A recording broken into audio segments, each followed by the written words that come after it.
Welcome to Decoding Complexities. I'm Pradeep. Imagine we are building a machine learning model to predict a person's weight. We are given three features: their height in centimeters, their height in inches, and their age. As an engineer, our intuition should be screaming. One of these features is completely useless. The height in inches column is 100% redundant.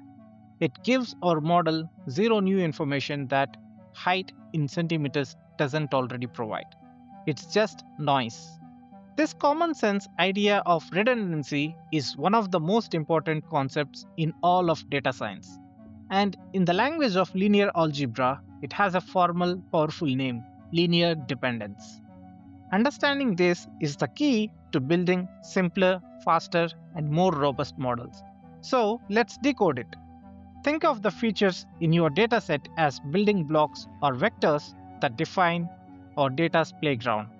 To describe any location in a 2D world, we only need two fundamental blocks: a vector that points purely right and a vector that points purely up.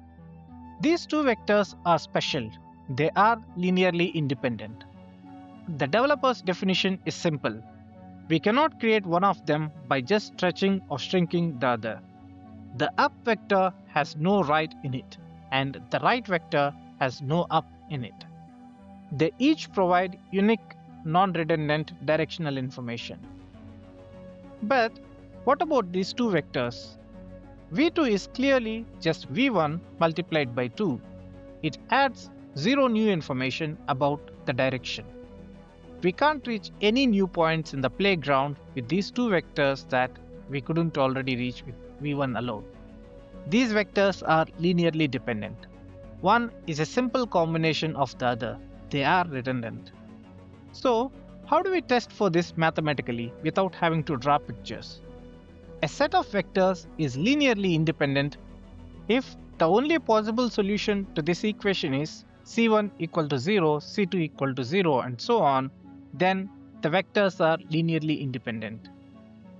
But for our redundant vectors, we just found a combination using non-zero numbers, a ci of 2 and a c2 of -1 that gets us to 0.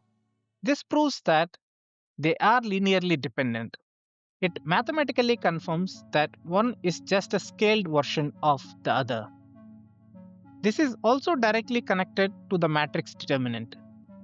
If the determinant of a matrix formed by our vectors is 0, it's a guarantee that the vectors are linearly dependent. So, why is this not just an abstract math exercise? It has huge real-world consequences for machine learning. The first one is multi-collinearity. If you feed linearly dependent features into a model like linear regression, it can become unstable. The model doesn't know how to assign importance. Should it give credit to height in centimeters or height in inches? This problem, called multi-collinearity, can make your model's coefficients meaningless.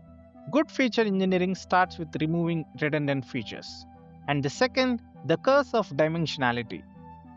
Every feature we add increases the dimensionality of our problem, making it exponentially harder for a model to learn. If a feature is linearly dependent, it adds complexity and computation time without adding any new information. It's all cost and no benefit. Finally, it's the basis of dimensionality reduction. Powerful algorithms like PCA, principal component analysis, are essentially just sophisticated methods for finding a new set of basis vectors for your data that are all linearly independent. It's a machine for automatically discovering and removing hidden redundancy. So, linear independence isn't just a term to memorize, it's a formal language for redundancy. If you want to build models that are simpler, more stable, and easier to interpret, you first have to ensure your building blocks are providing unique information. It's not just good math, it's good, efficient engineering. If this detailed breakdown was valuable, a like is appreciated. Subscribe for more deep dives into the mathematics of machine learning. In the next video, we will explore the concept of basis and rank. Thank you for watching.